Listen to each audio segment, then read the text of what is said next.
Salutations, everyone! I'm Lord Forwind, here with another Crusader Kings 3 guide. If you like these guides, please do like, comment, and subscribe. Make sure to ring the little bell, and let me know what you'd like to see for other guides.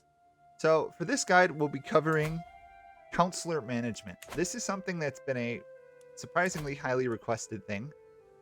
Basically, people want to know how to use Counselors better.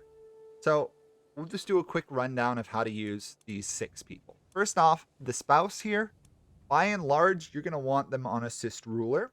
The only times you ever want to change off of assist ruler is select circumstances. By and large, assist ruler will be your best thing. It just buffs all your ruler stats in general.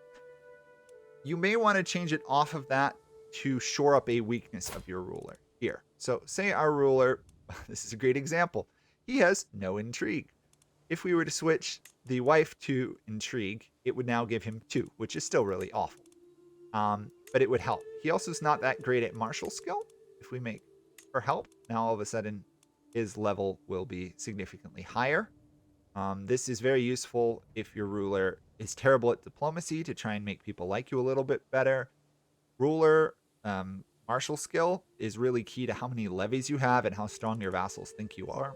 So it's a pretty solid reason to have your spouse support that. The one I find using the most is manage domain. In this case, part of what she gives is based off her stats. So she's really good at combat, not so good at stewardship. But if you moved her on to manage domain and you have somebody who's good at stewardship, you could theoretically boost your domain holdings up another level. I find it very useful if I have multiple holdings. I am over the limit. Having the spouse shift to manage demand helps a lot. I haven't found a real need for court intrigue, mainly because rulers don't seem to get murdered as much in this one as they did in Crusader Kings 2. Patronage is useful if you're trying to get technology and you just want to boost your ruler's learning skill a little bit higher.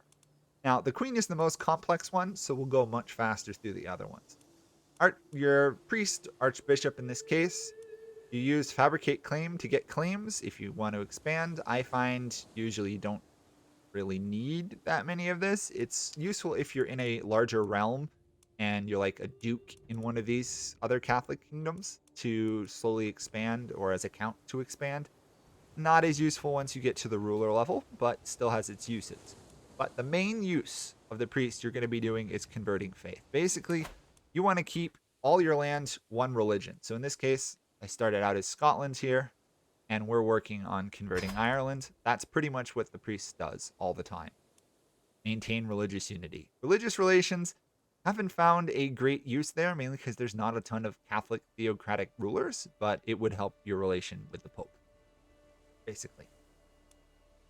Keep it on convert. When needed for claims, shift to claims. For Chancellor. Chancellor is a tricky one. I tend not to leave them on the default, which is foreign affairs. I tend to do domestic affairs to keep your vassals more loyal.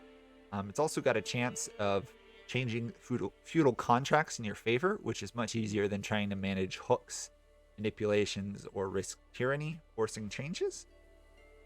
Just also more loyal vassals. The other one here is integrate title. This is something you're going to use only when your realm is really stable and you have multiple kingdoms. For example, right now, I'm trying to integrate the earldom of Oriel here into the kingdom of Alba, which would later be Scotland. That's something I tend to use it for, but it takes ages to do and happens passively. So if I was ever in trouble, I'd just flip to domestic affairs, go back when I'm safe. Bestow royal favor, almost never use it. You could theoretically use it if you have a vassal who's overwhelmingly strong and powerful and you just need them to be loyal. It does take time to build up, though. It can be helped diffusing one overly powerful vassal. It's probably the best way I've found to manage an overly strong vassal, other than constantly befriending them as well. Chancellor, leave on internal or integrate titles. Foreign affairs is more useful if you're a tiny ruler. Once you hit kingdoms, it doesn't make too big of a difference. Steward is quite an interesting one, and honestly I think the steward could almost be split into 2 roles because of how much it has to do. It's definitely the most useful of all of your council. Most people like to put it on collect taxes. I argue against collect taxes unless you need money, because the long-term benefits of doing the other options are much stronger than having money now, which if you manage things well, you shouldn't have trouble with. Also, I'm going to put out a money guide on how to make money in the game. By all means, go look at that, and you'll realize money should really never be a problem. If you have nothing going on, you want to be increasing development in your land. You'll notice that this province right here, Gowrie, is development 20. If we were to look at the entire world at this point in time, it sticks out like a bit of a sore thumb here. It's on par with the Rome areas and others. Nothing else in the entire British Isles is even close. That's what your steward should be on most of the time. Now, when you're a tribal ruler, you don't gain benefit from development. Not sure if many people know that. You only get the benefit if you're feudal or Iqua, or whatever the Muslims' clan government is. Used to be Iqua, I believe. In which case, if you're tribal, you probably want to be doing promote culture. Now you'll see I've expanded the starting culture here, the Gaelic culture, quite a bit. Please do not start all as Gaelic. That is something you should potentially be doing as a tribal ruler early on, but you also want to start developing your lands whenever possible. If you've got a small culture, like right here, where you've only got, actually this is a lot, got like 5 or 6 of these, I might go out of my way to wipe this culture out by culture promotion and shift them to them, because that will make all the subjects and land in that area much more loyal to me in the long run, which is always a smart move. The other thing you can do with your steward is promote cultural acceptance. It can be very useful in the sense of I'm expanding down here into Anglo-Saxon land. And to put it mildly, there's very little acceptance of the Anglo-Saxons of Gaelic culture. So by promoting it, I will make them, and any rulers I have in my land of that culture, much more loyal. I'll try and get rid of that negative 26 vassal acceptance, which is really painful when you start getting dukes and stuff. Thankfully, you can get it down to a point where, in this case, it's 10. You can even get it down to like 1 or 2.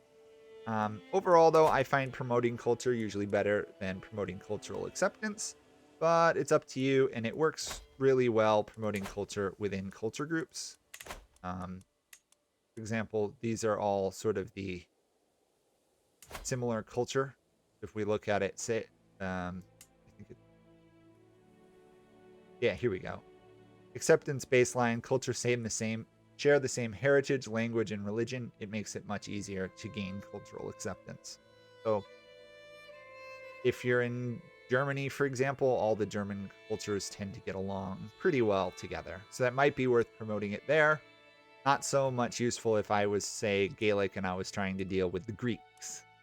By the way, the Greek culture group is massive, by the way. So that's the steward. Next one, the Marshal. I find the Marshal to be probably the most useless member of the council, with the potential exception of the Spymaster. I tend to leave the Marshal right here on Organized Army, or theoretically train commanders if I have no fighters, but by and large, Organized Army, cheaper army maintenance, faster levy reinforcement, got everything you need. The only time I ever would change it off of it is if I were to increase control in country because I'm facing revolts or I've got corruption in my lands, because it will get rid of said corruption. It will boost the control faster, which will get me my taxes and levies, and any corruption it will very swiftly eliminate. That is really what I use the Marshal for. Manage Royal Guards, honestly, I've never used it. You could theoretically use it if you know there's a hostile scheme being done on you. It would help you there. Outside of that, Marshal's not that useful. The army maintenance is clearly the best choice. And finally, the Spymaster, which could be theoretically the most useless one. I will make a note here that you really want a loyal Spymaster. In fact, the game warns you of this. If you don't have a loyal Spymaster, intrigue schemes against you succeed almost all the time because they have so much power over your realm. So try and make friends with them. Only put loyal people in there, even if they're slightly incompetent. Now, in terms of which option to leave them on, I find disrupt schemes to be the best. You put disrupt schemes on there, the odds of a hostile scheme succeeding against you are much lower. If you're launching a hostile scheme, by all means switch to support schemes. So for example, if you're running an intrigue court with an intrigue ruler, and you're trying to fabricate hooks, this would be a great way of helping boost that. The last one here, find secrets, can be useful if you need to get hooks against your courtiers, but outside of that, I've never really seen it be better than the other two options. If you're going intrigue anyway, you can fabricate hooks without needing to know secrets. So my advice, leave it on disrupt schemes. That's pretty much it for the council. I'll make a quick note here for the new court positions. Court physician is very useful, especially as if you have your ruler gets older or has medical issues, you need a court physician. Antiquarian, if you've got artifacts, by all means, you pretty much want an antiquarian, no matter what the skill is. And it'll just make your artifacts last longer. Outside of that, most of these other ones are less useful. Royal Architect here is good if you have a lot of new land and you want to build it up really quickly.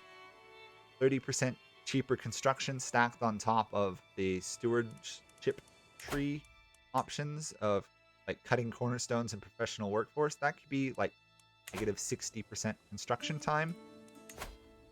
Very useful on that fact. Use it when you've got money. Otherwise, it's just a drain on your resources. The High Almoner here is great if you need piety to reform a religion or launch holy wars. Other than that, I wouldn't use it. Master of the Hunt here is useful if you're trying to do more hunting, which can be a way to get prestige. Otherwise, Master of the Horse, Master of the Hunt, Essential, and some of these other ones, I'd only ever give to vassals that I need just a little bit more loyalty and support from to get them loyal. Be aware here, of course, cupbearers, unless they're loyal, can kill you very easily. Bodyguards, again, keep them loyal. I don't tend to use them because you don't tend to get assassinated a lot in this game currently. And if you be aware, if you give a personal champion the ability to fight, make sure they're really good. Otherwise, everybody in the world will challenge you for duels and your champion will keep losing, which tends to cost you idols or artifacts, etc. Yeah, and court artificers here, you have to have someone in your court who has done an inspiration.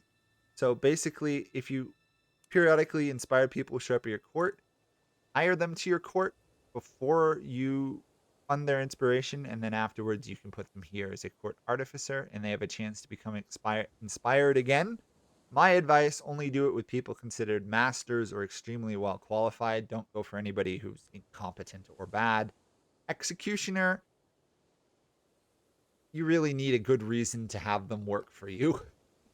Helps with your dread, gain, and decay. I guess if you're going a dreadful ruler, it would be useful. Especially the popular opinion game.